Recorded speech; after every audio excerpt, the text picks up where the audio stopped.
bonsoir.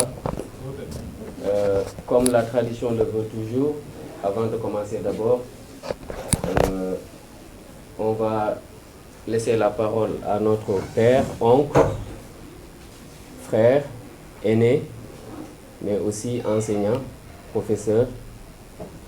Tonton Doumbi va ouvrir le débat et comme ça on va commencer. Merci, Tonton Doumbi. Bonjour à tous. Nous avons aujourd'hui le plaisir d'accueillir notre frère, notre cousin, notre neveu, qui va venir, Gonga, qui va venir faire une conférence qui va nous éclairer sur les sociétés africaines traditionnelles, qui va rentrer un peu dans le fond, nous montrer à quel point nos sociétés sont fondamentales et à quel point la civilisation qu'ils ont mise en place n'a pas d'égal et ne peut pas être égalée nulle part. Donc nous allons placer cette séance-là sous la protection des ancêtres, demander aux ancêtres de lui inspirer la parole juste, la pensée juste et les actes justes dans la manipulation des objets qu'il a amenés. Voilà, et si vous avez des questions à poser, il se fera un plaisir de vous éclairer. N'hésitez surtout pas s'il y a des points qui vous semblent obscurs, si vous venez avec des points que vous voulez éclaircir, même s'il n'a pas abordé le sujet, n'hésitez pas à lui poser la question et voilà, donc nous plaçons cette rencontre sous la protection de nos ancêtres. Amen. Merci. Merci, tonton. Comme il l'a dit, les sociétés Adan, vous comprenez l'Afrique, car son vrai nom c'est Adan. Les sociétés noires, tout court dans le monde, sont des vieilles et très anciennes sociétés. C'est des grandes sociétés, c'est des grandes cultures. En parlant de grandeur, il y a 4 symboles dans cela. Avant l'Égypte, il n'y a pas l'Égypte. Pendant l'Égypte, il n'y a pas l'Égypte. Après l'Égypte, il n'y aura pas l'Égypte. Ça veut dire tout simplement, lorsque nos ancêtres ont quitté près de la grande forêt où ils ont habité des milliers, pour ne pas dire des millions d'années, ils ont suivi l'eau, le cours du Nil, qui les a menés du Rwanda, Burundi, Ouganda, qui les a menés l'Éthiopie, Soudan et l'Égypte actuelle, où ils ont mis leur civilisation à l'état parfait d'une certaine manière. Ce qui fait que le jour d'aujourd'hui, vendredi 9 décembre 2011, la chose la plus énorme, la plus massive sur Terre qui est faite par la main de l'homme, c'est les pyramides d'Égypte. Ça fait 1. La chose la plus compliquée à faire sur Terre, c'est encore ces mêmes pyramides. Ça fait 2. La chose la plus vieille sur Terre qui est faite par la main de l'homme, c'est encore ces mêmes pyramides. Et enfin, la seule chose visible depuis l'espace, c'est encore ces mêmes pyramides. C'est pas ça seulement, mais c'est symbolique. C'est pour cela le dicton noir, c'est-à-dire africain, dit: l'homme craint le temps de peur de mourir avant que le temps ne s'épuise. Mais le temps lui-même craint les pyramides d'Égypte de peur de s'épuiser alors que les pyramides sont toujours là. Ça donne une idée depuis quand les pyramides sont là. Donc ce n'est qu'un symbole.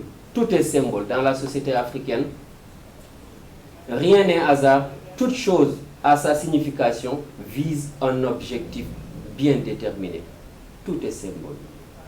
Et c'est dans ce sens-là, c'est dans cette optique-là, j'ai eu l'opportunité, avec l'aide de Dieu et les ancêtres, avec beaucoup qui sont là, j'étais sur le continent et donc je me suis permis d'amener certaines choses. Il y a des choses bien sûr que je ne peux pas amener parce qu'il y a des choses que je ne peux pas toucher moi-même, mais quand même il y a des choses que je peux amener. J'ai tout fait et Dieu m'a aidé avec l'aide des ancêtres, j'ai pu amener ça. Il y a une ou deux choses qui n'est pas originelle, c'est-à-dire ce n'est pas un objet original, c'est une copie, mais même sens, même signification, même forme, même taille, même couleur que l'original. Il y en a une seule. Le reste, c'est des originaux. Donc la société africaine, c'est par question et réponse réponse et question. Si la philosophie est la mère de la science, une question est la mère de la philosophie. C'est-à-dire comment les choses, on explique, on démontre, on prouve, on comprend. Après, on accepte ou pas, il y aura toujours une question, c'est le pourquoi. Donc, comment les choses et surtout, pourquoi les choses.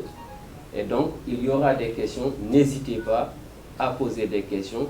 Je me forcerai de répondre à la limite de ma compréhension.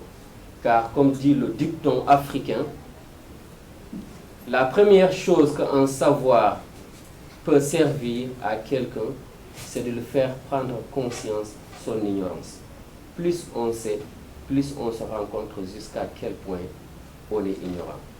Donc, on va commencer par des bâtons. Nous tous, on a entendu des bâtons. On a vu les photos des bâtons pour certains. D'autres les ont vus, mais sans toucher. D'autres les ont vus, ont touché, ont manipulé.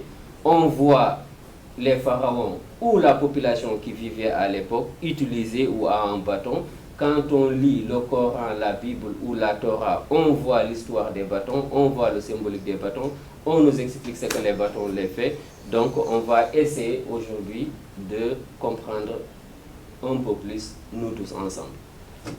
Et donc, pour aller très vite, parce qu'on n'a pas beaucoup de temps, je vais commencer sur un bâton, celui-là. D'abord, les langues africaines, il y en a des milliers pour ne pas dire des millions. Et chaque Africaine et chaque Africain parle sa langue maternelle parce que c'est celle-là qu'elle comprend le mieux. Donc, je vais utiliser beaucoup de mots en langue poulard parce que je suis poule, ce qu'on appelle peul. Mais tous ces mots que je vais utiliser existent dans toutes les langues africaines car c'est la même société, c'est la même culture. Ils ont la même mère et le même père. Ce bâton-là vient d'Éthiopie, dans le sud de l'Éthiopie, car aujourd'hui la culture éthiopienne la plus ancienne se trouve dans le sud. Le nord est envahi d'une certaine manière par la culture du nord, par la culture étrangère, même si le christianisme le plus original aujourd'hui, le plus naturel du monde se trouve en Éthiopie. Il y a quand même des gens qui ont une ferme volonté là-bas de combattre toute la culture noire qu'on appelle couchitique, toute la culture noire et faire disparaître cette culture. Mais ces gens-là résistent depuis des milliers d'années. Depuis que l'Égypte est tombée, ils se sont repliés, ils sont rentrés à l'intérieur du continent d'où ils venaient, tout simplement. Donc ils appellent ça Doula. Doula, ça veut dire jeune homme, ou tout simplement adolescent. C'est le tout premier bâton qu'un homme utilise dans la société ancienne. Et ce bâton se porte comme ça. Et quand vous allez en Éthiopie, vous allez dans beaucoup de villages, vous allez voir les villageois, la plupart des gens, on peut dire même 90% des garçons, ils ont ce bâton-là. C'est le bâton du travailleur. Et quand on voit ça dans des photos, on pense que ça a disparu. Mais c'est des choses qui existent toujours, même si il y a des gens qui le combattent toujours. Le professeur Cheikh Anta Diop, dans son livre Nation, Nègre et Culture, a pris des photos dans des musées.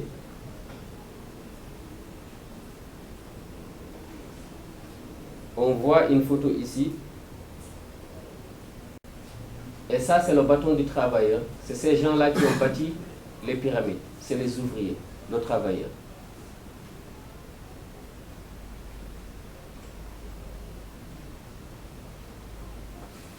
Oui.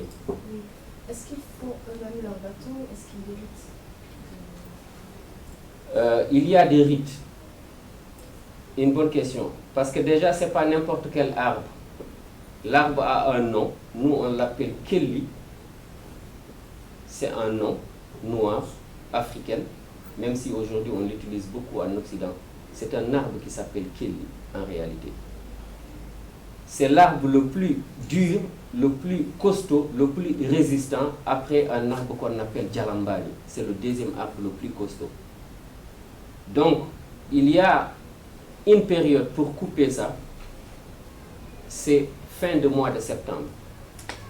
Et ensuite, il y a un jour pour le couper, de préférence c'est mercredi. Ensuite, une fois qu'on le coupe, avant de le couper d'abord, il faut venir autour de l'arbre. Il faut lui donner ce qu'on appelle Ndjenari, c'est-à-dire il faut lui donner quelque chose. Il faut donner l'arbre en question quelque chose, comme cadeau. Voilà, sacrifice.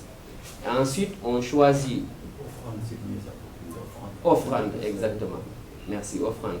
Ensuite, on coupe le bâton, on l'amène et on enlève les écorces. Une fois qu'on a enlevé les écorces, on prend beurre du lait et on met dessus, on le pose sous le soleil. Chaque semaine, il faut répéter la même opération pendant 1 an. Donc, l'enfant doit le faire à 12 ans. Parce qu'à 13 ans, moralement et spirituellement, il est majeur. On est majeur en Afrique à 13 ans. Spirituellement, pas physiquement, pas pour se marier, mais être responsable, avoir le droit de prendre la parole dans une assemblée. Pour les garçons, c'est à 13 ans. Pour les filles, c'est 12 ans. Car la société noire africaine part du principe qu'une fille est plus intelligente qu'un homme, une femme est plus parfaite qu'un homme. Donc c'est pour cela, elle, c'est 12 ans. 1 an plus tard, c'est l'homme. Contrairement à des sociétés dans lesquelles la femme est une éternelle mineure. Je dis bien éternelle mineure, de sa naissance jusqu'à sa mort. Donc l'enfant, une fois 13 ans, maintenant il a le droit de porter Doula. On l'appelle Dabale aussi. Ça veut dire qu'il a commencé sa vie. Cette vie est rythmée par période de 8 ans. Les premiers 8 ans, il doit apprendre des choses avec sa famille, sa mère en première, sa famille, ses voisins, ses parents, son village, son clan et tout simplement la société. Et une fois qu'il est devenu travailleur, s'il se limite juste à ça, parce qu'il a choisi, comme aujourd'hui, si on dit quelqu'un qui choisit d'être un maçon ou un menuisier ou un mécanicien, il se limite à ça, et c'est son travail, il commence à travailler, gérer sa famille, ça se limite là. Donc quand on voit quelqu'un qui a ce bâton-là, dans le continent, ça veut dire tout simplement c'est un ouvrier, et il s'arrête là. Et il n'a pas besoin d'aller plus loin, parce qu'il a jugé nécessaire que ça lui suffit, il arrête là. Et donc, ce premier bâton-là, ça s'appelle Doula. Le fer qu'il y a, c'est la personne qui a mis, tout simplement, pour donner ça un peu du poids. Pour que ça... Mais ce n'était pas obligatoire. Le fer ne fait pas partie. C'est lui qui l'a mis, tout simplement. Donc, c'est un bâton original. Quand je dis bâton original, c'est-à-dire, ça a été utilisé. Ça n'a pas été fait dans le but de vendre ou de donner. Ça a été utilisé. C'était un bâton de quelqu'un qui l'a déjà utilisé. On appelle ça Doula.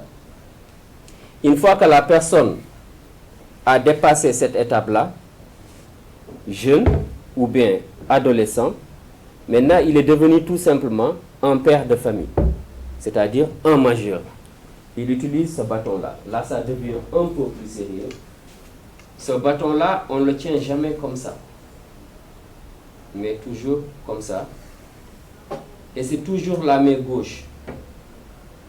C'est jamais main droite. Si la personne a tenu le bâton main droite, il y a une circonstance ou bien il ne l'a pas fait exprès. Parce que c'est toujours la main gauche. Pourquoi la main gauche? Ce n'est pas parce que tout simplement c'est pratique pour saluer les gens, mais c'est tout simplement c'est le main qui le lie avec son cœur. Donc, tout ce qu'il fait, il faut mettre son cœur. La résidence de la pensée, la résidence de la foi, la résidence, ce qui fait l'essence de l'être humain dans la culture noire, c'est-à-dire Adam africaine, se trouve dans le cœur et non pas dans son cerveau. Son cerveau fait sortir des choses, c'est-à-dire fait produire des choses. Et sa foi ne réside pas dans son cerveau. C'est-à-dire qu'il utilise son cerveau pour réfléchir sur sa foi, pour réfléchir sur tout ce que... Maintenant, une fois qu'il a fini, pour garder ce qu'il considère comme vrai, c'est dans son cœur. Et donc, quand vous allez sur le continent et que vous verrez qu'un vieux ou tout simplement un adulte qui a ce bâton-là, si c'est par la tradition, ce n'est pas tout simplement parce que c'est joli ou bien il a un problème de dos ou de jambes, tout simplement ça veut dire que c'est un majeur et responsable. Et ce bâton-là aussi, c'est Doula, on appelle ça toujours Doula, mais la seule différence avec Doula jeune c'est parce qu'il est plus long et ici c'est plus courbé. Contrairement par rapport à ce bâton-là, là c'est plus ouvert parce que celui-là est destiné à tout le temps poser ici, la plupart. Quand on marche, quand on fait quoi que ce soit, alors que ça, c'est pas pratique de poser ça ici. Donc, c'est un bâton de majeur. C'est en abrégé, je vais les abréger tous, comme ça, ça va permettre des gens de poser des questions et revenir sur chaque bâton si c'est nécessaire. Et on a des rois, c'est-à-dire on a des reines. Et dans la culture noire, c'est-à-dire africaine, le paradigme du noir, c'est-à-dire mythologie du noir, part du principe il y avait 5 femmes qui avaient le pouvoir au tout début de la création de l'humanité. Il y avait 5 femmes. Par X ou Y raison, les femmes ont perdu le pouvoir et c'est revenu dans les mains de l'homme. Et l'Africain prend cette date comme référence. Depuis le jour où ces 5 femmes-là ont perdu le pouvoir, l'Africain a pris conscience qu'il a perdu son paradis. C'est-à-dire, son paradis est perdu. Parce que le paradis veut dire tout simplement jardin. En arabe, on dit Al-Jannah. En hébreu, dans la Bible, on dit Gan Adan. Gan Adan veut dire tout simplement le paradis d'Afrique. En africain, les langues anciennes africaines aussi, ils disent Gan Adan. Gan comme Galle, Gan comme Gandal, Adan comme avant. C'est-à-dire Gan comme connaissance, Gan comme maison, Adan, ça veut dire avant, tout premier, au début. Donc, l'Africain croit fermement, c'est sa croyance, que le paradis était terrestre. Au tout début, même les livres qu'on dit sacrés et saints répètent la même chose. Même si les gens ne prennent pas attention, ça répète la même chose. J'ai pris de la terre, car Adam veut dire la terre en hébreu. Ça ne veut pas dire l'homme, ça ne veut pas dire la femme, ça ne veut pas dire être humain. Adam, ça veut dire tout simplement la terre. J'ai pris la terre, Adam, j'ai créé l'être humain. Donc jusqu'à présent, il n'a pas parlé de femme ou d'homme. Ensuite, je l'ai insufflé la vie, il n'a pas parlé de femme et d'homme. Je l'ai scindé en deux, il n'a pas parlé de femme et d'homme. C'est par la suite seulement, il a dit pour faire femelle et mâle. D'où on dit Ève, ensuite Adam. Ensuite, il a dit, je les ai mis dans un paradis. Et ce paradis est situé à Adan, c'est-à-dire en Afrique. Le mot Adan seulement suffisait pour comprendre que c'est l'Afrique. Mais il a dit Adan dans lequel auparavant où j'avais créé le plus long fleuve du monde.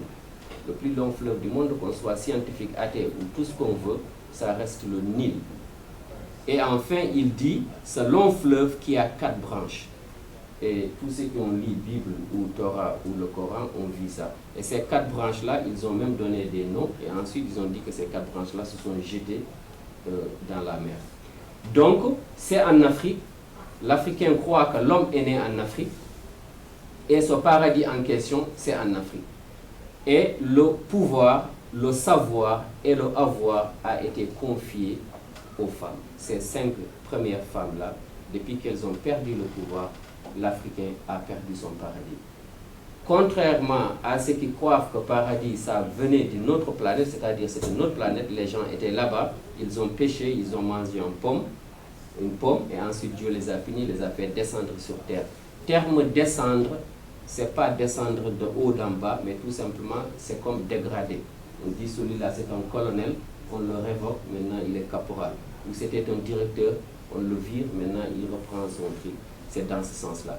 Mais ça, même si c'est la croyance des autres, même si c'est l'histoire des autres, il est intéressant de voir ce qu'ils croient, l'origine de ça.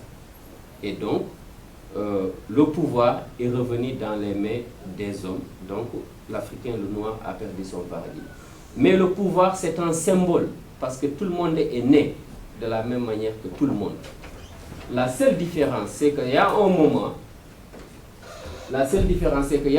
une société bien déterminée va choisir dans les enfants qu'elle-même elle a éduqués pour désigner quelqu'un, on lui donne des responsabilités et ce quelqu'un-là devient un roi. Dans les sociétés anciennes, bien avant même que les Africains quittent à l'intérieur du continent, c'est-à-dire l'actuelle Afrique centrale jusqu'à l'Est, pour aller jusqu'à nord en Égypte pour créer l'empire pharaonique, à savoir Soudan et Égypte, ces Africains-là avec un système qu'on appelait Gada. Gada système, c'est-à-dire si on doit l'écrire avec des lettres d'aujourd'hui, c'est G-A-D-A, Gada. Gada, c'est un système par cycle de 8 ans. C'est-à-dire, chaque 8 ans, il faut élire un Gada, on appelle ça Abba Gada, c'est-à-dire le roi du peuple, et il va gouverner 8 ans. Au bout de 8 ans, il termine, on va élire un autre, ainsi de suite, ainsi de suite. Mais toute personne qui devient Gada une fois que son mandat est terminé et qu'une autre personne le remplace, cette personne va rejoindre collégial d'autres personnes, c'est les futurs sages. C'est-à-dire, on va choisir 70 personnes parmi ces gens-là, c'est eux qui vont créer les lois, c'est eux qui vont juger le roi même. S'il y a à le destituer, c'est eux. S'il y a à le conseiller, c'est eux. S'il y a un problème avec le roi, c'est eux. C'est-à-dire, c'est eux qui entourent le roi parce que tous, ils ont déjà l'expérience de gouverner, parce que chacun d'entre eux a gouverné déjà 8 ans. Et on appelle ça Gada system, si on le met aujourd'hui dans les termes modernes, ou des langues étrangères, ça s'appelle Gada system. Donc le roi, il a un bâton, et c'est ce bâton-là. Si on regarde même le livre Nation Nègre et Culture, on va voir Toutankhamon, il a ce bâton-là. Mais aussi, il a un autre. Je ne sais pas si vous avez le livre là. Voilà.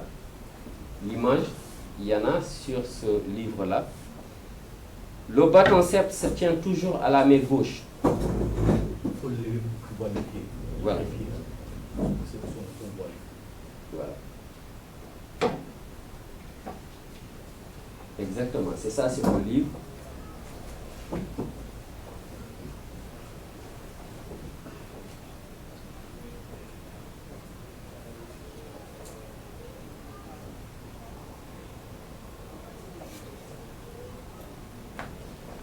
Et le bâton doit être à 100% droit. Ce n'est pas pour faire joli, c'est qu'il doit gouverner dans la droiture. Le bâton a une couronne, parce que c'est un bâton royal. Il a des pieds.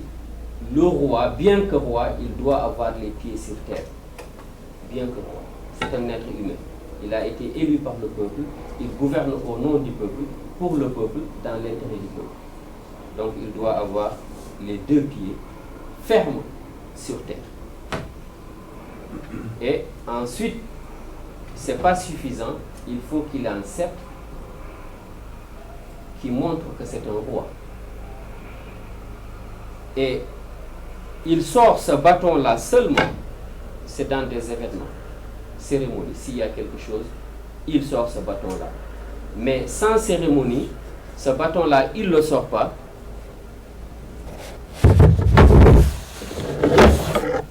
C'est ça qu'il doit avoir.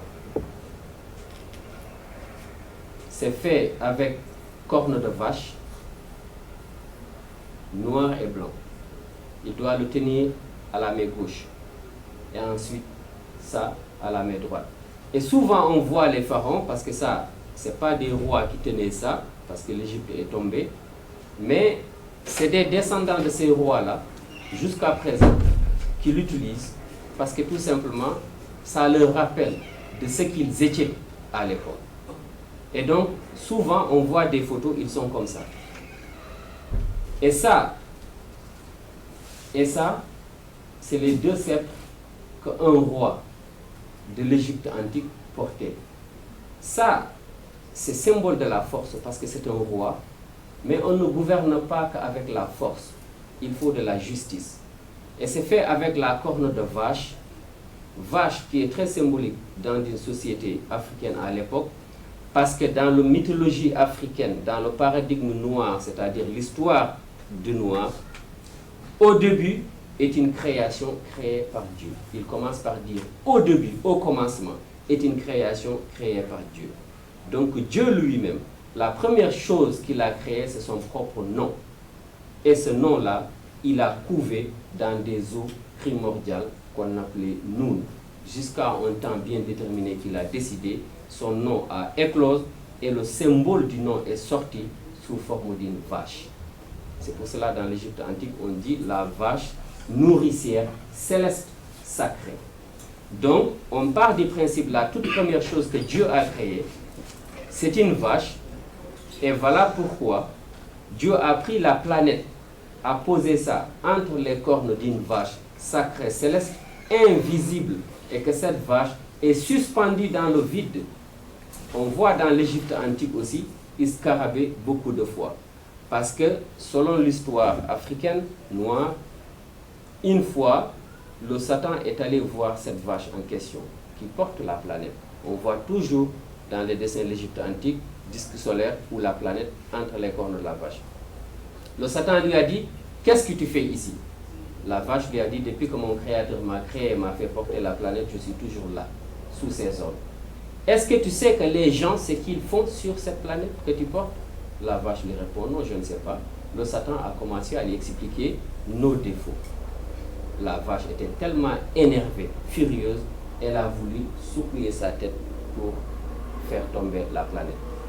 Dans l'immédiat, Dieu a envoyé Scarabée. Scarabée est venu et rentré dans ses narines et passé au cerveau, a tourné là-bas plusieurs fois, et la vache a beaucoup souffert, elle a éternué beaucoup, et le scarabée est sorti en vol, suspendu en face de cette vache, en disant, si tu bouges, je recommence. Les anciens disent que depuis ce temps-là, la vache est restée tranquille, le scarabée est là en train de surveiller, et le monde est stable. Mais c'est une image qui le montre. Et pendant un moment, cet escarabée, ça lui a beaucoup touché. Il a dit, parce que tu m'as honoré, pas moi en tant qu'escarabée, mais la parole de Dieu. Tu as respecté la volonté de Dieu et je vais me faire petit. Je vais me faire le plus humble possible. Désormais, je ne vais pas pondre ailleurs, je vais pondre que dans tes bouses. On dit bouse, c'est ça? Dans des bouses de vache. Et où je vois ça, je vais couper et mettre ça en rond qui va prendre la forme de la planète. Et je vais rouler ça jusqu'à ma maison, c'est-à-dire dans le trou. Et c'est à l'intérieur que je vais pondre mes yeux. Mes petits vont se nourrir de ça jusqu'à leur majorité. Ils vont sortir. Et quand on regarde, c'est ça jusqu'à présent et qu'il y a. Donc les anciens, c'est comme ça qu'ils expliquent les choses. Et c'est pour cela une vache est très symbolique dans des sociétés anciennes. Nous les Peuls, on dit Nagge. Nagge, c'est un surnom, ce n'est pas son vrai nom. Le vrai nom, il n'y a que des initiés qui connaissent le nom parce que c'est le nom de Dieu en question. Et ce n'est pas pour rien que même ces livres qu'on dit saints ou sacrés ont repris les mêmes histoires. C'est-à-dire Moïse, dans la Bible, Dieu lui dit il faut faire un sacrifice de la vache parfaite, à peu près entre jaune et rouge. Elle doit avoir 2 ans sans défaut. Et le Coran, le dernier verset qui est le plus long, c'est Souratul Baqara, Souratul la vache. Donc pour nous, ce n'est pas nouveau. Et ça, c'est ce que le pharaon tient tous les jours sur son trône, ou le roi tout simplement, à travers des jours ordinaires. Ce bâton-là, il l'utilise quand il y a une cérémonie où il y a quelque chose, ou bien procession. Ils utilisent ces bâtons-là. Et donc celui-là, c'est la même chose. La seule différence, la personne qui porte ça, il est déjà roi. Et la personne qui porte ce bâton-là, c'est un futur roi, mais il n'est pas encore roi. C'est la seule différence. Sinon, c'est les mêmes. Celui qui porte ça, il est déjà roi. Celui qui porte ça, il est futur roi. Il n'est pas encore roi. Des cultures qui ont venu de l'Asie en général, c'est-à-dire au Proche ou au Moyen-Orient, qui sont des cultures étrangères aujourd'hui qui dominent l'Éthiopie, ils utilisent ça, mais c'est copie de ça. Ils ont mis drapeau national, c'est bien, c'est joli. Mais quand on leur pose la question, on dit tout simplement c'est un bâton de notable. Il s'arrête là. Ou bien si c'est des touristes, on dit c'est pour sacher des moustiques, tout simplement. On ne passe pas tout son temps à fabriquer ça pour juste chasser des moustiques. Mais c'est dans l'idée que tôt ou tard, même si ça va prendre 1000 ans, le vrai sens de ce bâton va disparaître. Comme ça, il va rester comme ça. Et il y a ensuite ce bâton-là. Ici, c'est cassé, c'était long jusqu'ici. Pas totalement, mais droit. Long droit. Pas comme ça, comme celui-là. C'était tout droit comme ça et comme ça. Ce bâton-là, quand on le voyait à l'époque des anciens, on croise quelqu'un qui a ça en Afrique, dans un village, c'est quelqu'un qui est initié dans la connaissance invisible, caché, le savoir caché. C'est eux seulement qui ont ce bâton-là. Et les initiés savent, parce que ça, c'est les plusieurs bâtons, petits bâtons qui étaient là, qu'on enlève et ça fait des marques. Et il faut compter le nombre. Il doit y avoir un nombre pour ça. Et le bâton n'est pas régulier. Et la plante en question, on appelle ça bambambi. Et c'est un arbre, c'est une plante que les connaisseurs, les guérisseurs africains utilisent beaucoup pour faire beaucoup de choses. Mais la plupart pour soigner. La plupart, c'est du positif. Donc ce bâton-là sert à ça. C'est un bâton aussi qui a été utilisé déjà. Donc, c'est un bâton original. Et ensuite, il y a ce bâton-là. Et ça, quand on voit quelqu'un qui a ça en Afrique, ça veut dire que c'est très sérieux. C'est quelqu'un qui est déjà initié, qui a fini son parcours initiatique. Mais aussi, il a le pouvoir, Dieu lui a donné un pouvoir à travers ce bâton-là. Il y a des incantations qu'il fait. Et s'il le fait, il tourne la bâton en direction de la chose et la chose se réalise. Si le feu doit sortir, les flammes vont sortir. Si c'est l'eau, l'eau va jaillir. C'est-à-dire, si c'est du vent, il y aura du vent. Tout ce qu'il doit faire, et s'il fait ces incantations-là, s'il les récite, et il tourne, ça va se réaliser. Et quand on regarde, c'est le même bâton que tous les anciens Africains, ils ont, jusqu'en Afrique de l'Ouest. Je ne sais pas si vous connaissez El Hadj Omar Tall, il avait le même bâton, il utilisait le même bâton. Moïse avait le même bâton, il utilisait le même bâton. Et c'est un bâton qu'un prêtre possède en Afrique. Quand il a fini son initiation, il est devenu prêtre complet, à part entière. C'est ce bâton-là qu'il possède. Et c'est pour cela quand il fait des bénédictions, chaque année, et surtout le nouvel an noir, le nouvel an, qui tombe en Afrique de l'Est jusqu'à présent, le 11 septembre, qui n'est pas une date pour les Américains, mais qui est un nouvel an là-bas. Et c'est ce bâton-là qu'ils utilisent. Une fois qu'ils ont fait les cérémonies, une fois que la cérémonie est terminée, si le prêtre doit maintenant bénir les gens, et il pose le bâton, il le remplace avec ses mains. Il remplace avec ses mains et il fait comme ça, il bénit les gens. Ça prend cette forme du bâton. Et celui-là, c'est pas un bâton original. C'est un vieux qui me l'a fait juste à la hâte, parce que j'avais pas beaucoup de temps. Donc il me l'a fait juste comme ça. Et ce bâton-là, c'est un prêtre initié qui a terminé son initiation, mais aussi qui a été nommé comme grand prêtre par ses pairs. C'est-à-dire, tous les prêtres initiés vont se réunir pour le choisir et le nommer grand prêtre. Et ce bâton-là, il se tient toujours comme ça. Il se tient toujours comme ça, jamais comme ça, parce que tout simplement, il n'a pas ça. Et celui-là, c'est la même chose. Et s'il avait ça, il se tient toujours comme ça. Donc celui-là, toujours comme ça. Parce que la seule différence qu'il y a, c'est un grand prêtre. Il doit avoir ses pieds sur terre. Ce n'est pas parce qu'il a été nommé grand prêtre par ses pairs qu'il devient autre chose différent qu'un être humain. Et donc ça symbolise que c'est le grand prêtre qui doit avoir ses pieds sur terre.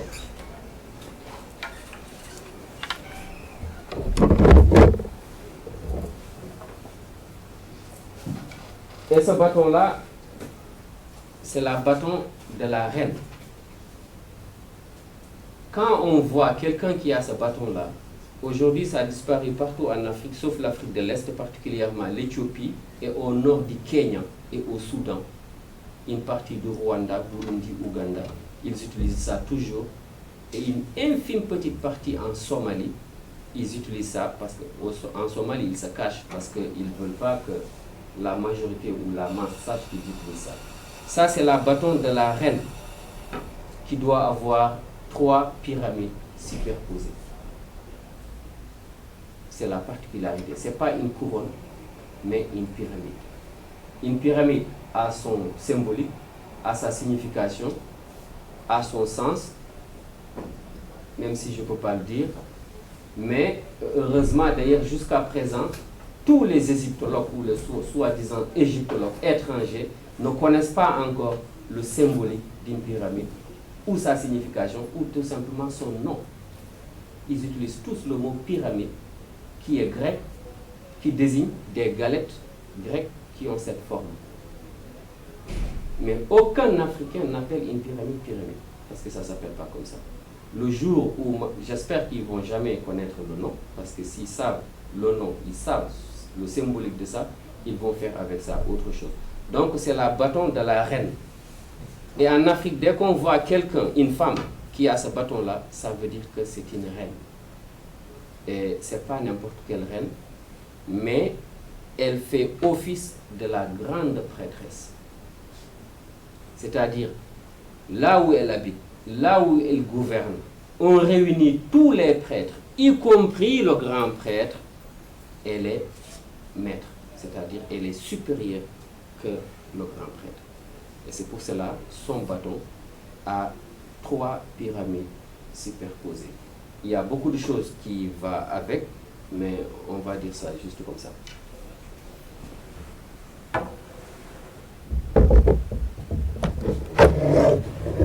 Et ensuite, il y a ce bâton-là. Et dans la culture noire africaine, il y a un oiseau que les égyptologues appellent Thoth. C'est-à-dire c'est un oiseau qui a un bec qui est très long, avec... voilà. Et donc, ce bâton-là a cette forme. Et dès qu'on voit quelqu'un qui a ça, en Afrique, ça veut dire tout simplement c'est un enseignant. C'est le bâton de l'enseignant. La personne la plus respectée dans la société africaine. La personne la plus respectée dans la société africaine, ce n'est pas le pharaon, ce n'est pas sa femme, ce n'est pas sa fille, ni son fils, ce n'est pas le prêtre, ni le grand prêtre d'ailleurs. Ce n'est pas la reine qui est la plus grande des prêtres, mais tout simplement c'est l'enseignant. Parce que le dicton, le proverbe africain, c'est un dicton et proverbe en même temps, mais c'est une question. Quelle est la chose qu'on peut tout donner sans rien perdre? On pose la question à des enfants, l'enfant doit trouver que c'est le savoir. Si je sais compter jusqu'à 10, 0, 1, 2, 3, 4, 5, 6, 7, 8, 9, 10, j'apprends l'enfant à compter 0, 1, 2, 3, 4, 5, 6, 7, 8, 9, 10, ça veut dire que je lui ai donné tout ce que j'avais.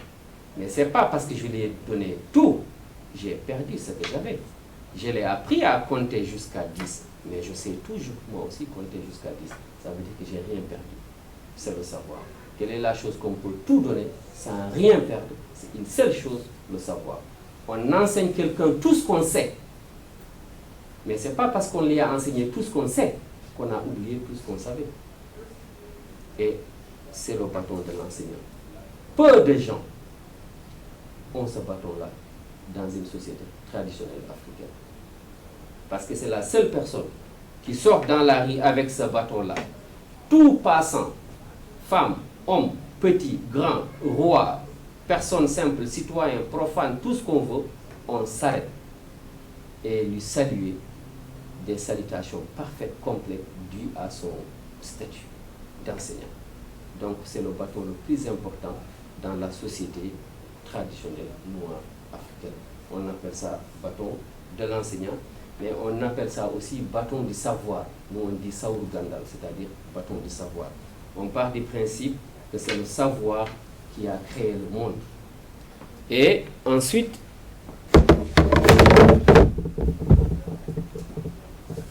il y a ce bâton-là qui est l'original de celui-là.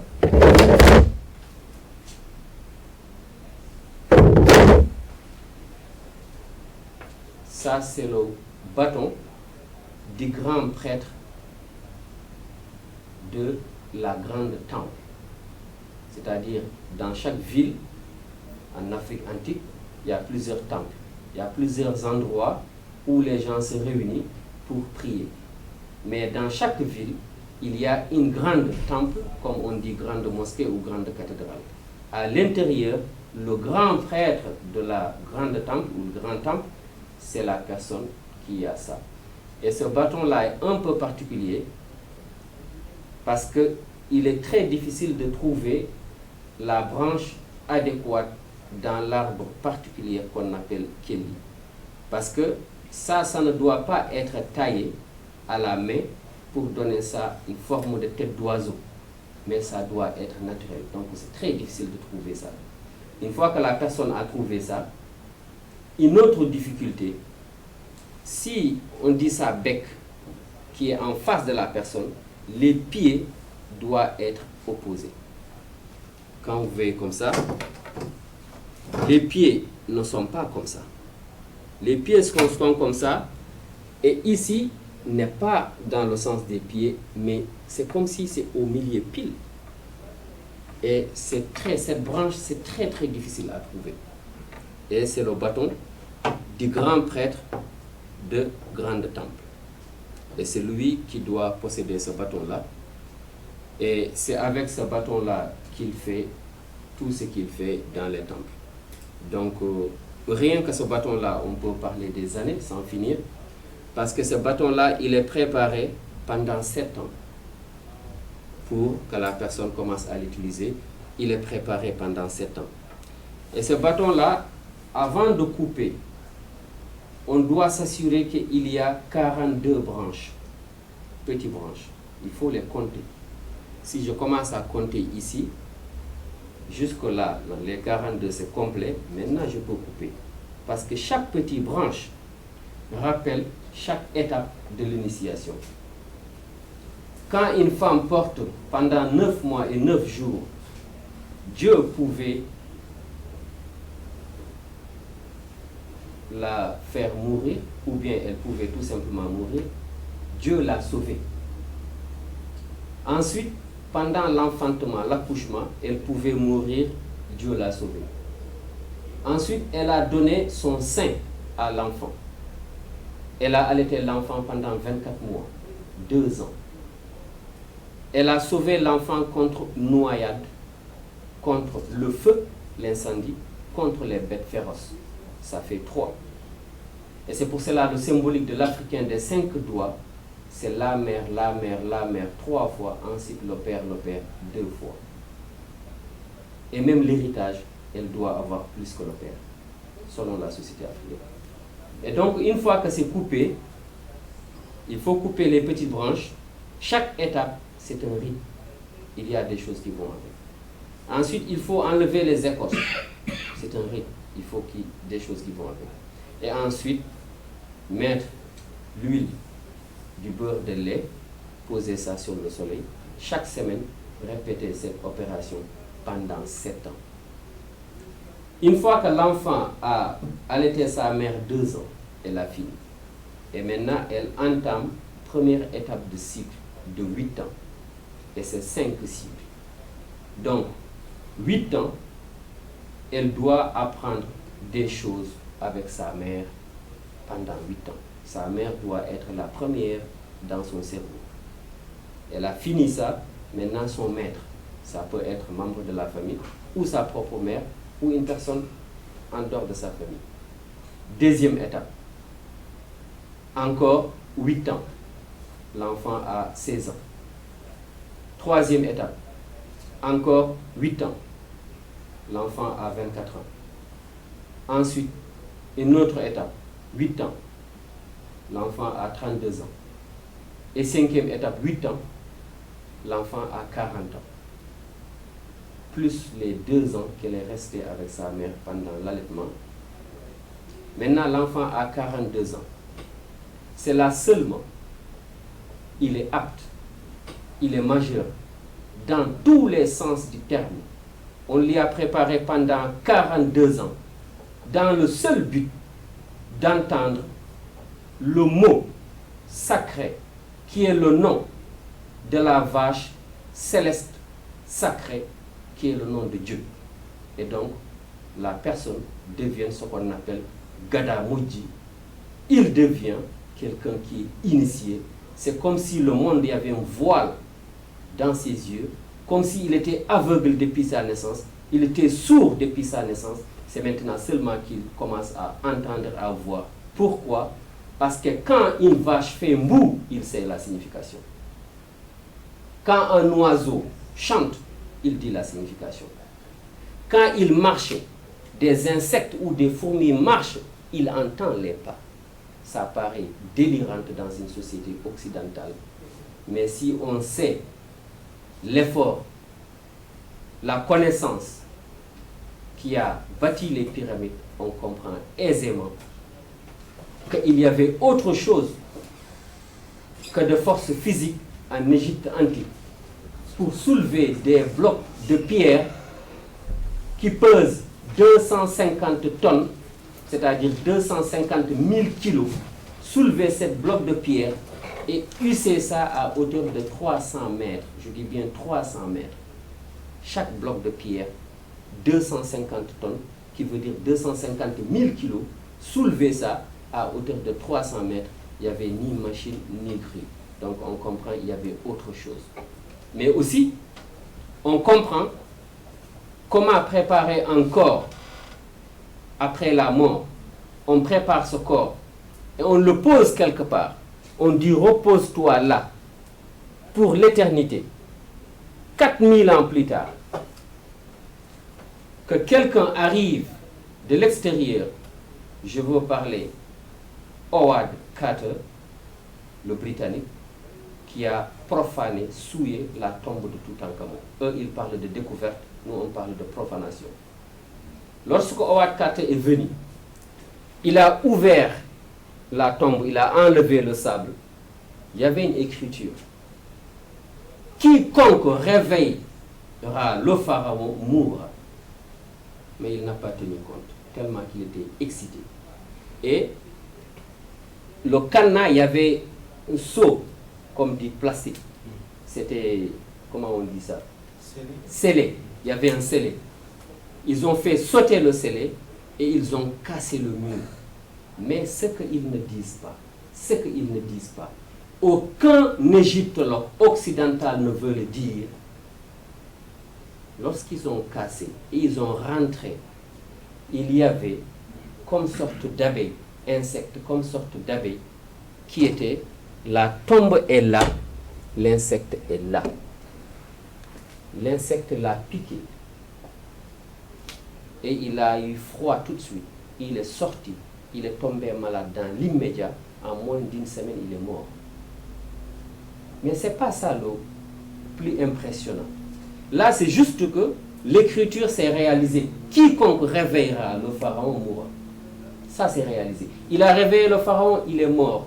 Mais ce n'est pas ça. Pour l'esprit fin, loin, ce n'est pas ça qui est étonnant. Ce qui est étonnant, cet insecte-là se nourrissait de quoi pendant 4000 ans?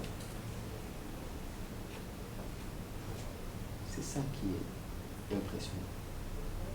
L'insecte en question, c'était scellé.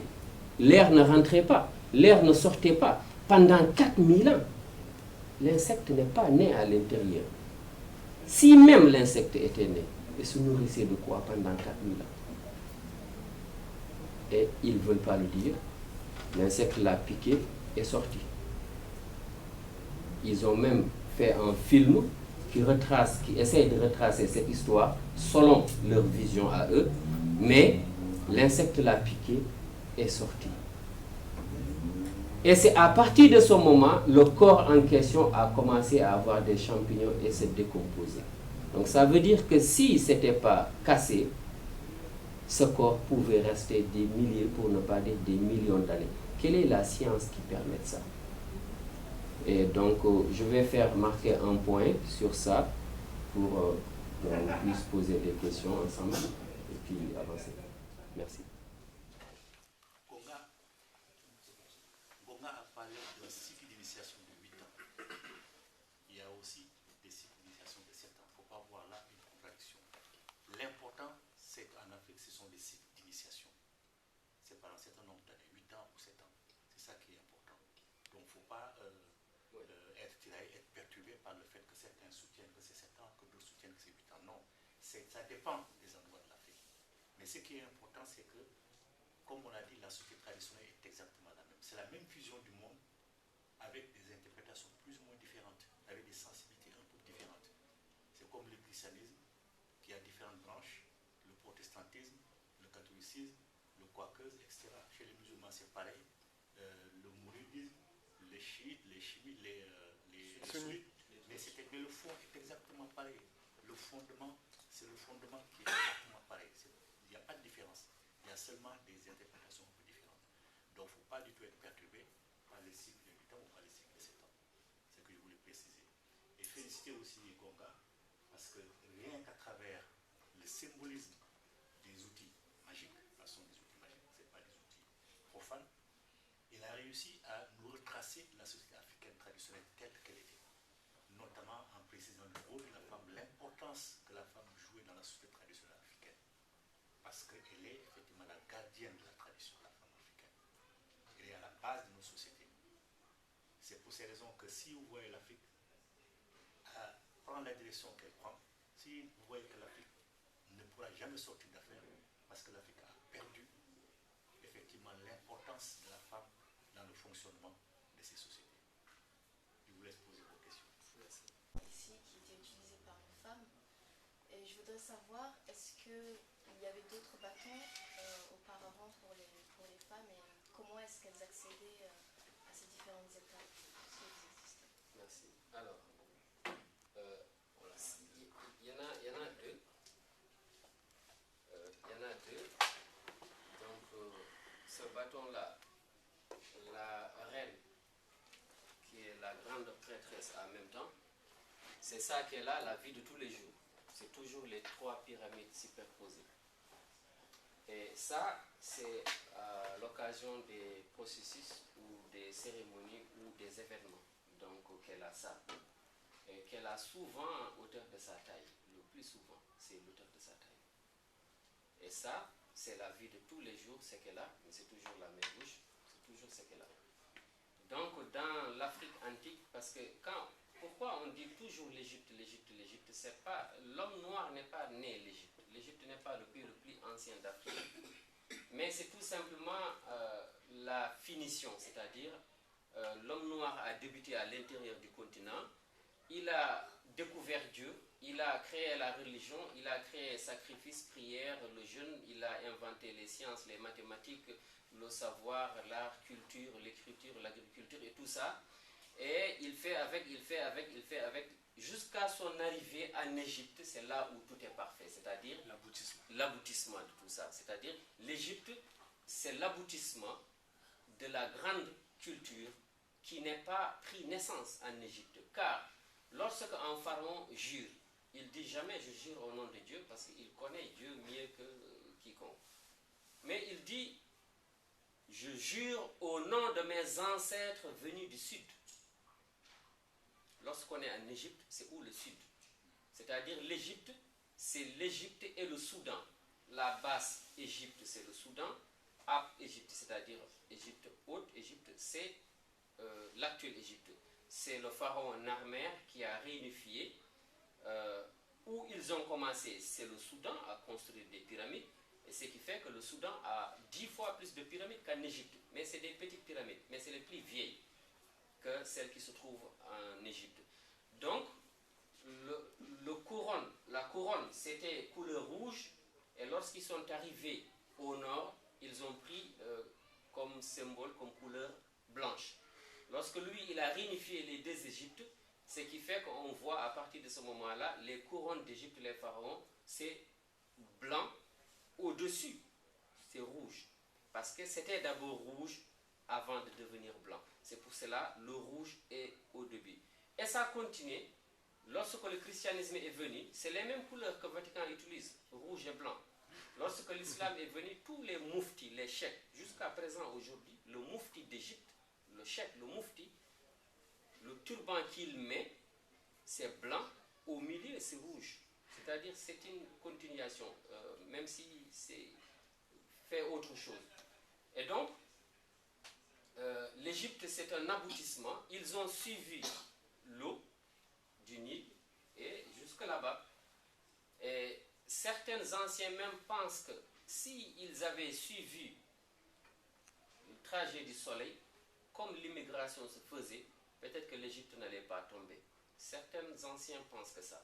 Parce qu'ils ne voyageaient jamais comme ça, ils voyageaient le plus souvent en direction du soleil. C'est-à-dire, le soleil se lève, l'est se couche à l'ouest, et quand ils voyagent parce qu'ils sont à l'est, ils vont à l'ouest. Mais ce grand peuple couchitique noir qui a créé l'Égypte antique, c'est-à-dire qui a quitté l'Éthiopie, Soudan pour venir créer l'Égypte antique, dans leur souvenir, ils disent on a habité près de la grande forêt pendant un temps que Dieu seul sait. Quelle est la grande forêt? Lorsqu'un Éthiopien ou bien un Soudanais ou un Égyptien dit la grande forêt en Afrique, il n'y en a pas 80 000. La grande forêt, c'est l'Afrique centrale, l'Équateur. Donc ils disent on a habité là pendant un temps que Dieu seul sait. Et c'est par la suite qu'on a suivi le cours du Nil, parce que source du Nil commence l'Afrique australe, mais cette source est souterraine jusqu'au Rwanda et la source est sortie. Ensuite, ça a commencé à arroser Rwanda, Burundi, Ouganda, Kenya, Éthiopie, Soudan, Égypte, et ça s'est jeté dans la mer. Donc c'était ça qui était le bâton ordinaire, non, le jour ordinaire, le jour de tous les jours de la femme, et c'est ça pour les cérémonies. La femme n'avait pas besoin dans la société africaine ancienne forcément d'avoir un symbole qui permet de le distinguer de l'homme, parce que tout simplement tout était organisé autour d'elle, c'est-à-dire c'est elle la mère créatrice. Dans toutes les incantations, les prières de l'Afrique antique, quand les gens prient à l'occasion des grandes fêtes ou cérémonies, ils disent que Dieu fasse revenir, ou que Dieu fasse revenir, comme ça on dit, que Dieu fasse revenir de la grande mère, la première mère, c'est-à-dire la première mère. Il faut que cette grande mère, la première mère, qu'elle revienne. Si elle revient, tout est réglé. Parce que moi, ma grand-mère me disait quelque chose quand j'étais petit, et je pensais que c'est parce qu'elle était une femme. Mais avec le temps, lorsque j'ai commencé à grandir, j'ai vu que non, c'est pas parce qu'elle était femme. C'est effectivement vrai. Et quand je n'arrivais pas à dormir, elle me dorlotait. Donc elle chantait pour moi. Elle s'appelait Salamata Khan. Et si je traduis cette chanson en français, parce qu'elle a tellement chanté ça, s'il y a une chose que je ne pourrai jamais oublier, c'est cette chanson. Si je traduis direct en français, ça donne « Toi, l'enfant Peul, qui a perdu ton paradis d'autres fois, et depuis tu es devenu errant, et que tu es amené peut-être à voyager loin et pendant longtemps. Partout où tu vas, que ce soit dans une maison ou quartier, dans un village ou ville, dans un pays ou nation, dans un royaume ou empire, si tu veux, oublie tout sauf une seule chose. Et cette chose, c'est quand tu arrives à l'endroit, avant de poser tes valises ou tes sacs, regarde la société leur comportement envers les femmes, leurs femmes. Si celles-ci sont traitées bien, honorées, respectées, considérées, chouchoutées, choyées, à la limite d'être vénérées, pose tes valises car c'est une société humaine. Dans le cas contraire, si le soleil n'est pas encore couché, sauve-toi. C'est tout sauf une société humaine. Et c'est ça qu'on chantait. Et donc, ce qui fait que la femme, elle avait déjà ce qu'elle est. L'Africain ne perd pas son temps à des questions qu'on dit société ou philosophique ou actualité sur des futilités. Pourquoi ces futilités? Yared a le droit de respirer. Pour un Africain, c'est n'importe quoi. Cette question n'a pas lieu d'être posée parce que c'est naturel. Et la femme doit avoir sa place. Il faut qu'elle s'émancipe. Il faut qu'elle a ça ou ça ou ça ou ça ou ça. Et ça, c'est valable pour des sociétés dans lesquelles où la femme n'était absolument rien. Parce qu'on est en France, je suis en train de parler en France, en français, qui est un dialecte en formation. Et on prend l'exemple du français. C'est pour cela que je ne fais pas trop d'importance si c'est là ou c'est là. Parce que le français a nié l'existence de la femme, tout court. Elle ne dit pas qu'elle est inférieure ou qu'elle est rien, mais qu'elle n'existe pas. Comment? Toutes les femmes de l'humanité tout entière réunies, sans exception. Parmi ces femmes-là, il y en a une seule femme qui a un bébé dans ses bras, qui vient de naître il y a 1 heure de temps. Ce bébé est garçon. On n'a plus le droit de dire « elles sont là ». Il faut dire « ils sont là ». C'est la règle qui fait foi et jusqu'à nos jours. Pour l'Africain, c'est tout simplement incompréhensible. Et les gens pensent que ça n'a pas tellement d'importance, ça n'a pas tellement d'effet. Il y a des effets immédiats. Aujourd'hui, études égales, diplôme égal, connaissance égale, formation égale, travail égal, la femme est payée 30, 40, voire 50% moins que son homologue homme. Aujourd'hui, pas hier, aujourd'hui. Ça fait foi jusqu'à aujourd'hui. Et ce qui fait que dans des paroles qui ne sont pas respectables, qu'on entend tous les jours dans la rue, fils de, le mot qui commence par P est toujours au féminin. Fils de, le mot, c'est toujours féminin. Le mot qu'ils utilisent qui commence par lettre K, ensuite ta, c'est jamais ton, c'est toujours ta. Ensuite, ils rajoutent mère. Et ces choses-là ont une origine.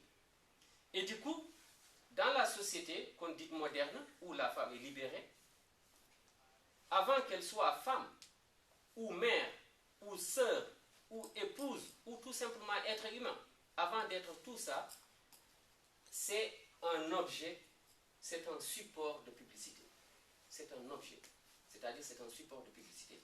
Si je veux vendre un stylo, il faut trouver une jolie femme, ses cuisses d'or, elle prend le stylo, elle commence à écrire sur ses cuisses ou dessiner. Ou au moins mettre ça à côté de la poitrine. Et ensuite, on prend des photos, on va tapisser tout le métro. Et là, le stylo marche bien. C'est vrai. À la question, qu'est-ce qui est publié, c'est-à-dire qu'est-ce qu'on fait de la publicité sans le corps d'une femme? C'est ça la question. Il n'y en a pas pratiquement. Et donc, voilà son rôle. Et voilà, elle se sent, on dit qu'elle est libre, on dit qu'elle est émancipée, comme si elle était déjà inférieure, alors que tel n'est pas le cas. Et jusqu'à la preuve du contraire, la société africaine part du principe qu'une femme est plus intelligente qu'un homme. Ce n'est pas pour faire plaisir aux femmes, mais c'est naturel. Si je deviens là un enfant de 7 ans, je prends un stylo, 2 feuilles, je donne un homme de 40 ans, je donne une femme de 40 ans. Je dis à la femme, rappelle-toi le nom de tous tes ex, écrit. L'homme, rappelle-toi le nom de tous tes ex, écrit. maximum, l'homme va se rappeler d'eux, et encore. La femme ne va jamais être, jusqu'à le moindre détail, si elle veut, elle peut faire. Et c'est pour cela le dicton africain dit, le proverbe, l'homme ses yeux, la femme ses oreilles. C'est pas facile à comprendre. Qu'est-ce que ça veut dire l'homme ses yeux, femme ses oreilles?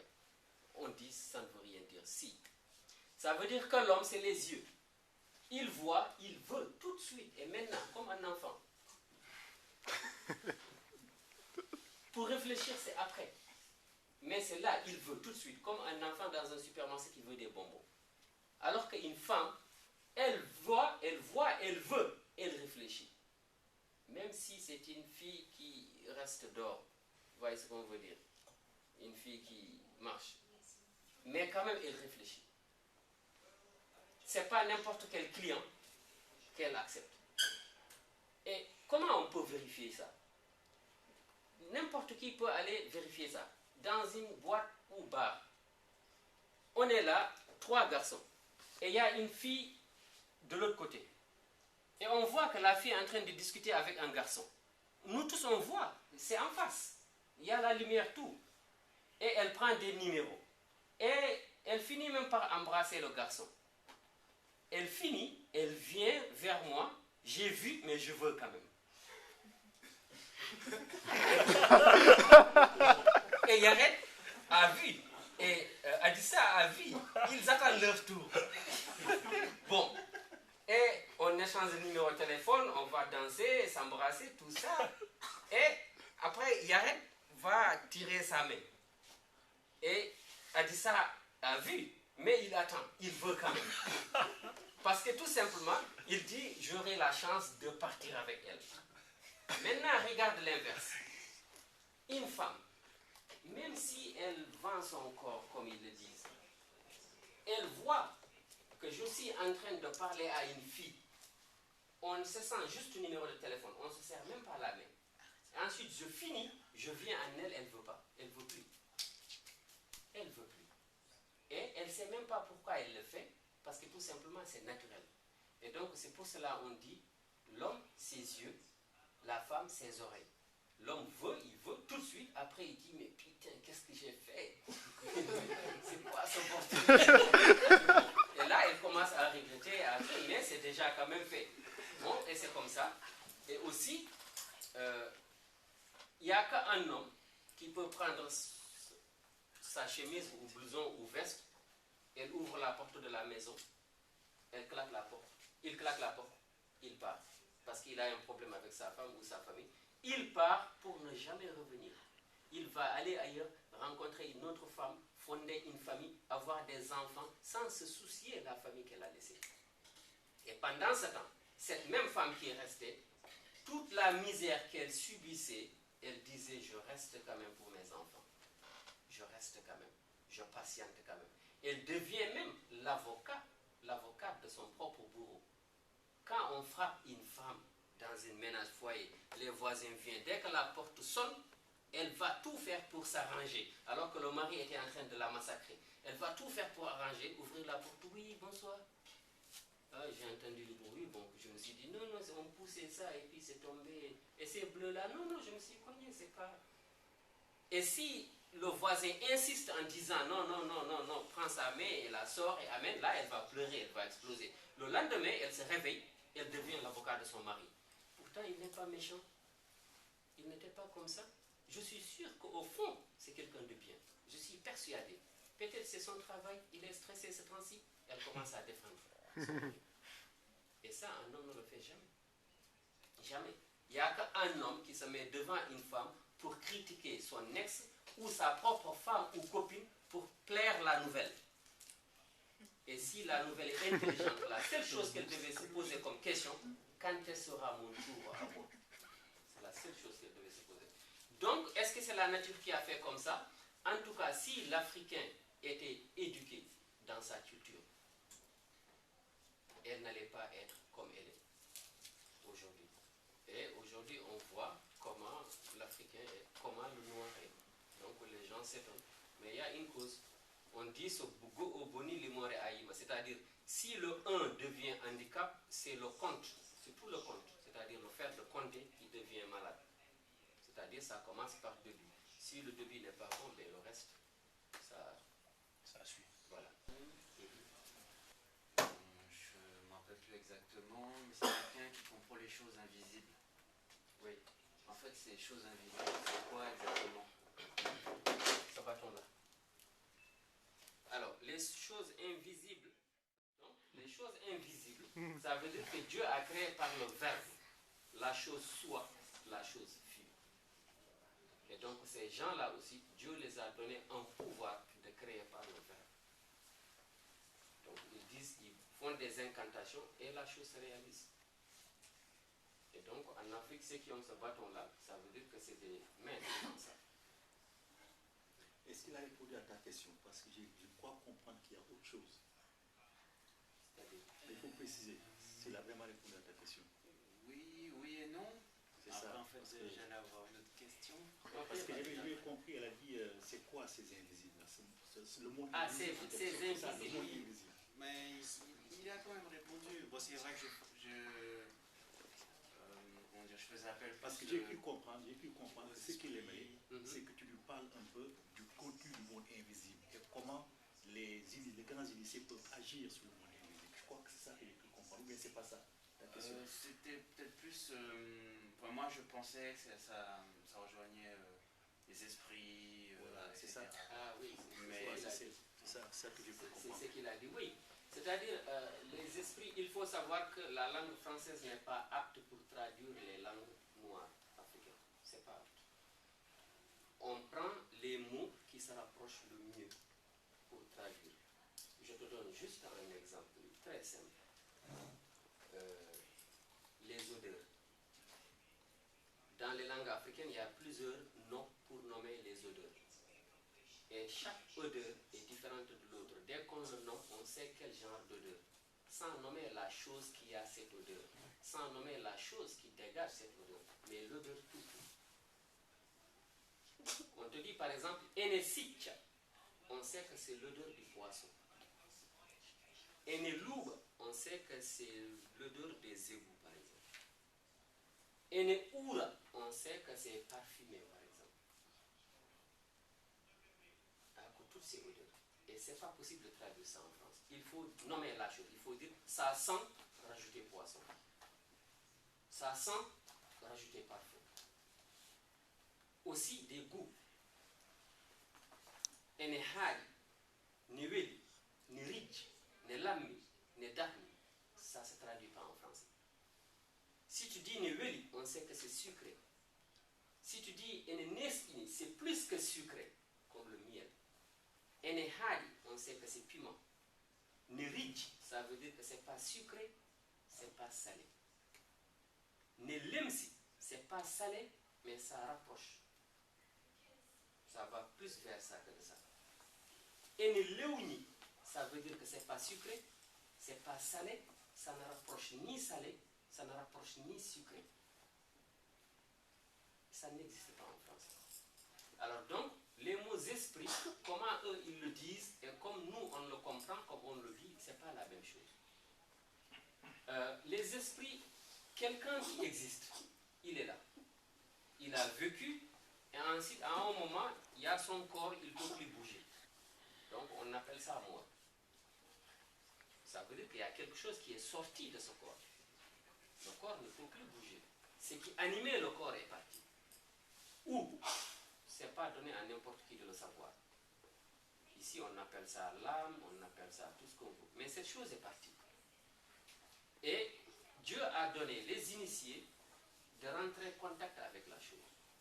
Et de parler avec la chose. Et de se communiquer avec la chose. Un peu comme un chaman. C'est quoi, chaman? C'est après un initié, mais dans le domaine des... chez les Incas, en Amérique du Sud, quoi, en quelque sorte. Chez les Indiens. Non, c'est pas un peu comme chaman. C'est pas un peu chaman. C'est chaman qui est un peu comme eux. C'est vrai. C'est pas la même chose. C'est-à-dire, une fois, moi, j'ai vu dans un documentaire, ils parlaient de Pharaon, un Pharaon. Ils ont dit, c'était le Napoléon d'Égypte. Alors qu'il a vécu des milliers d'années avant l'existence de la France. parle pas de naissance de Napoléon, mais avant l'existence de France. Voilà que ce n'est pas Napoléon qui rassemble à lui, mais c'est lui qui rassemble à Napoléon. Autrement dit, mon père ne me rassemble pas, c'est moi qui rassemble à mon père. Parce que c'est lui qui m'a mis au monde. Et donc, ces esprits-là, bon, il faut dire esprit parce qu'ici c'est comme ça qu'il l'appelle, ces esprits-là, Dieu a donné des initiés de rentrer en contact avec eux. Mais pas seulement les esprits, mais aussi des forces invisibles. Par exemple, les ondes. Quand on t'appelle sur ton téléphone portable, là, ça va sonner. Donc, il y a des ondes. C'est-à-dire le coltan qui est dans l'appareil va se mettre en contact, le coltan qui est sur le satellite. Et le satellite va envoyer le coltan dans le cellulaire. Et ça va vibrer et ensuite il va parler. Et c'est des forces invisibles. Mais l'Africain connaît ça aussi. L'Africain connaît ça. Et il rentre en contact avec ça. Et ce qui fait que c'est difficile de croire ça pour un cartésien. On prend un fusil, on met les balles, on tire et ça ne rentre pas. Les balles, ça tombe. Ça ne rentre pas. Et science ne peut pas expliquer ça, mathématiques ne peut pas évaluer ça. Parce que tout simplement, l'Africain initié peut rentrer en contact avec cette chose, c'est-à-dire le métal, ce qui le compose, ce qui donne force de vitesse à cette métal qui va venir frapper le corps. Entre la balle et le corps, il y a ce qu'on appelle vide. Mais ce vide-là n'est pas vide dans l'absolu. Il y a des choses au milieu. Il y a du vent, par exemple. Et ce vent-là, il peut rentrer en contact avec, etc., etc., etc., etc. Et donc, ceux qui utilisent ça, c'est-à-dire que c'est des gens qui ont cette connaissance-là. Qui ont cette connaissance-là. Et qui peuvent intervenir. C'est ce qu'on appelle prier les ancêtres ou demander les ancêtres. En fait, toute prière, c'est ça. Toute prière, c'est ça. On évoque quelque chose. Toute prière, sans exception. On évoque quelque chose. Et Bomba a donné des exemples, par exemple avec le bâton. Lorsque l'initié fait des incantations, il peut produire la pluie, il peut produire le feu, il peut commander à la pluie de s'arrêter. Parce que justement, il a la maîtrise de l'architecture du monde invisible, il a la maîtrise de la façon dont le fluide universel circule, et il peut bloquer, il peut provoquer tout ce qu'il veut. Et ça, les initiés. Et c'est ça, agir sur le monde invisible. Il y a 2 mois, j'étais dans le sud de l'Éthiopie, à la frontière Éthiopie-Somalo-Kenyan. Il y a une population peul là-bas qu'on appelle Borana. Nous, en Afrique de l'Ouest, on dit Bororo. Là-bas, on dit Borana. Et ces gens-là ne sont ni musulmans ni chrétiens. Ils sont restés dans la religion des ancêtres. Et actuellement, il y a une famine là-bas. Les gens meurent par centaines, pour ne pas dire de milliers.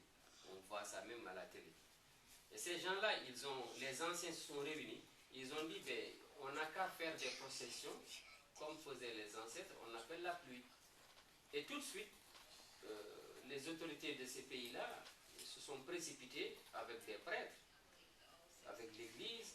Non, ça c'est Satan, ça c'est diable, ça c'est haram, ça c'est...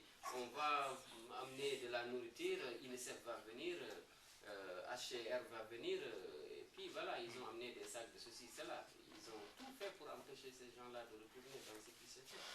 Donc maintenant, de quoi ils ont peur? De quoi ils ont peur? Parce qu'encore une fois, l'Africain part du principe qu'on n'est pas né pour se battre, on n'est pas né pour se haïr ni pour se détester. On est né pour que chacun et chacune amène ce qui est mieux d'elle et de lui pour construire un monde meilleur humain, tout simplement. Parce que jusqu'à la preuve du contraire, l'objectif d'un homme sur Terre, c'est de vivre mieux et le plus longtemps possible. Vivre mieux et prolonger cette vie le plus longtemps possible. Donc c'est ça. Mais ce n'est pas pour se battre, ce n'est pas pour s'haïr. Et quand tu regardes l'histoire de l'humanité, l'Afrique n'a jamais attaqué personne. Le peuple noir n'a jamais attaqué personne. Du début jusqu'à maintenant. Par contre, il a subi toutes les attaques, de tous les côtés, et dans tous les sens, dans tous les domaines. Mais jusqu'à présent, il n'a pas cherché à se venger. Jusqu'à présent. Alors que l'humanité, si l'humanité avait un minimum de sagesse, il allait comprendre quelque chose qui est très simple. En disant que ce peuple-là, il a tellement souffert. Cette souffrance fait qu'aujourd'hui, il a un tel degré de réflexion, une telle capacité de compréhension qui lui permet toujours d'avoir un esprit de dépassement. pour s'arrêter, tout simplement de les attaquer, dans tous les sens. Parce qu'aucun être humain, aucune société, aucune civilisation ne peut dire « j'ai été sur cette planète avant le noir ». Personne ne peut le dire. Personne. Même si l'humanité tout entière devient cartésien et athée jusqu'à l'âme, la nature prouve que jamais, jamais le noir ne sort du blanc. C'est toujours le blanc qui sort du noir. 50 ans plus tard, tes cheveux vont devenir blancs. Si l'enfant te pose la question, ils étaient comment avant? Tu es obligé de dire noir. Si j'en ai toujours. Oui. Donc,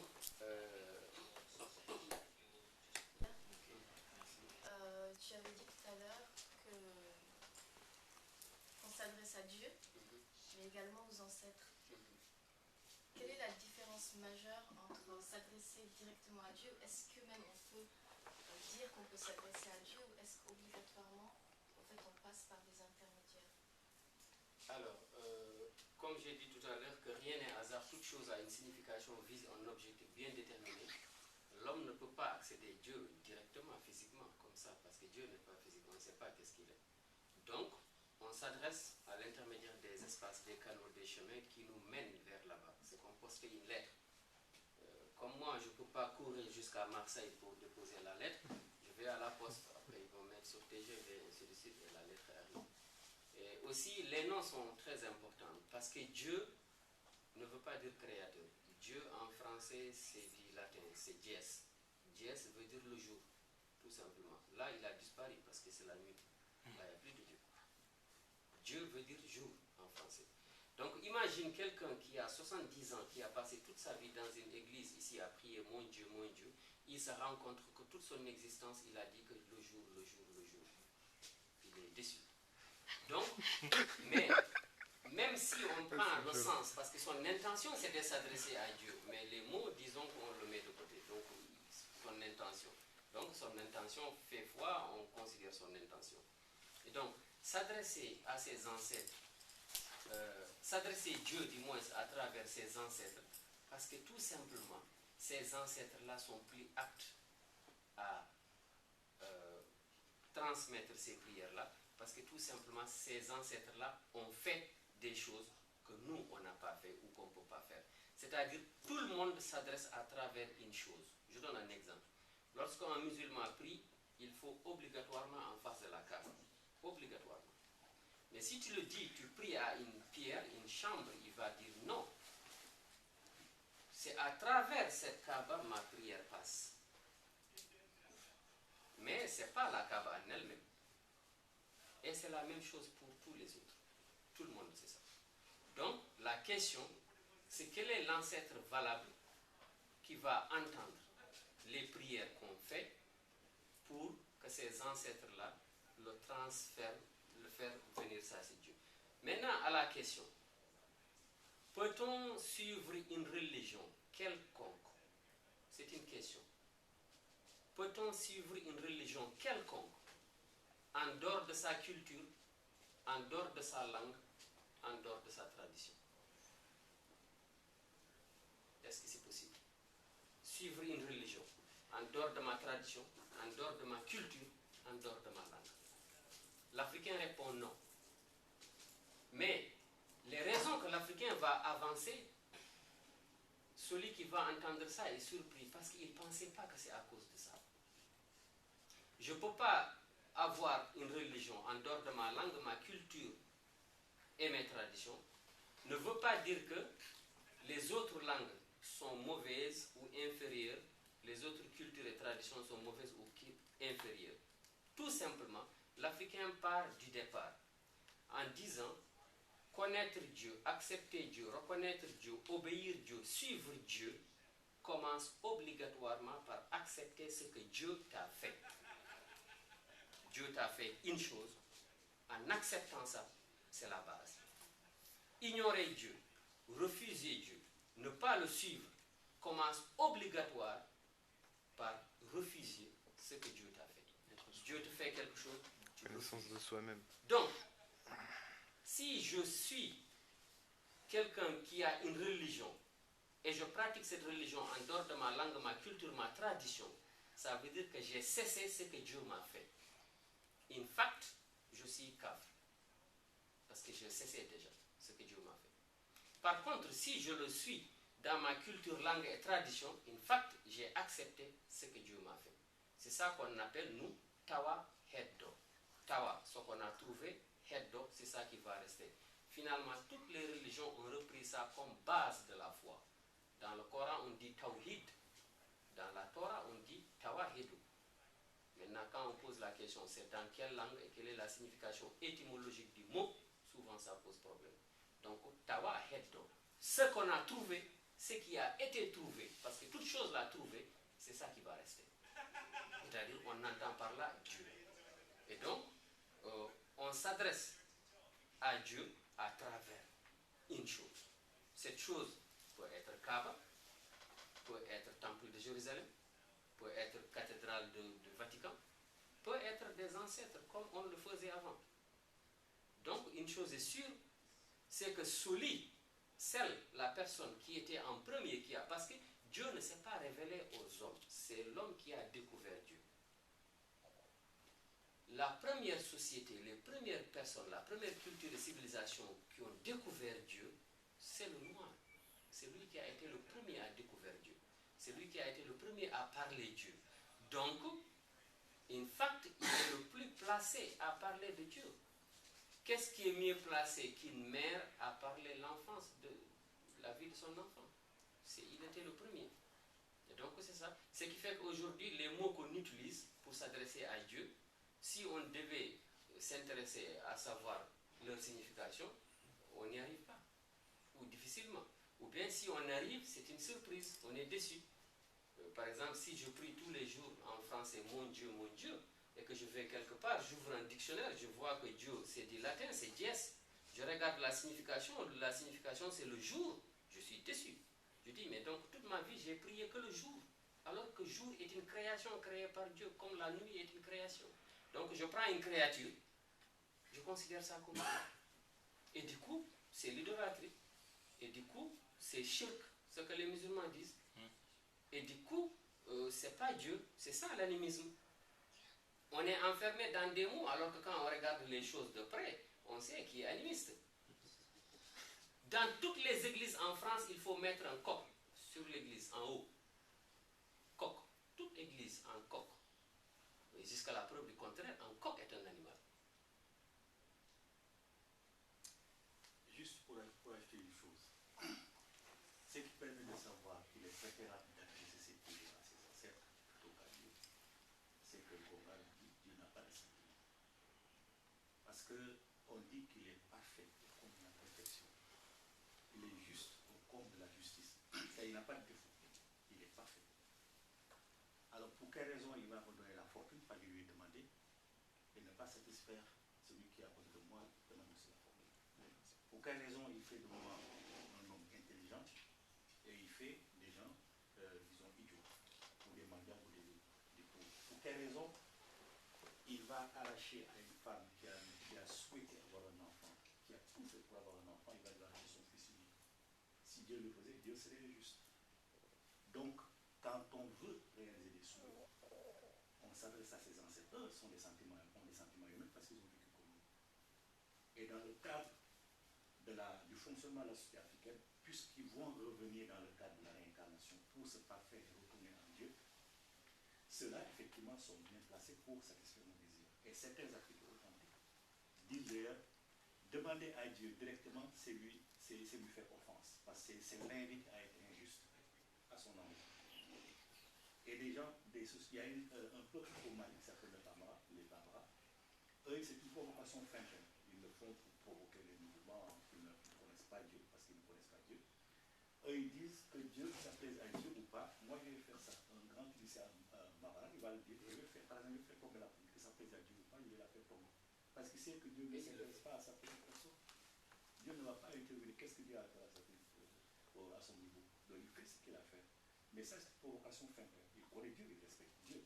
On rend hommage à Dieu. Mais il est dit pour provoquer le savent qu'ils ne connaissent pas Dieu. Puisque eux, ils préfèrent passer par Dieu, ou alors par leurs ancêtres, les Mahomet et les Oumar, etc. Mais généralement, ils passent par Dieu. Toujours, d'ailleurs, dans la bouche des Africains, c'est tout ce que vous entendez. C'est la volonté de Dieu, c'est la volonté de Dieu. Qui est le malheur, qui est le bonheur, c'est tout la volonté de Dieu. Donc tout est mis sur le dos de Dieu. Alors que dans la tradition africaine, ce n'est pas le cas. Et les Africains, certains disent même, ce que les ancêtres décident, acceptent. Dieu ne peut pas refuser, parce qu'ils savent que Dieu n'intervient pas. Si vos ancêtres décident d'exaucer vos vœux, il n'y a rien à faire, parce qu'ils vont se réaliser.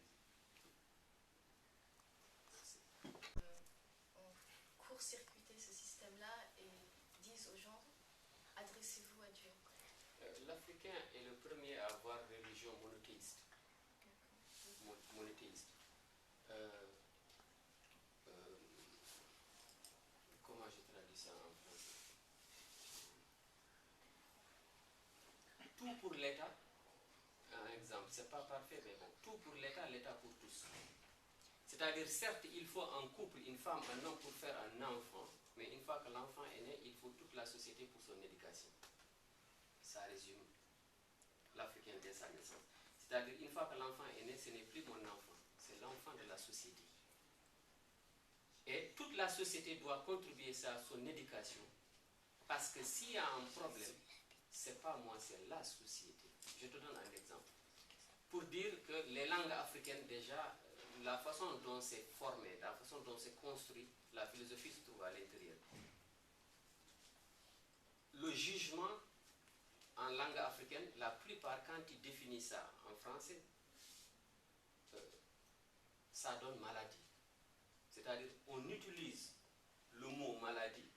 À partir du mot maladie, on crée le mot qui veut dire jugement.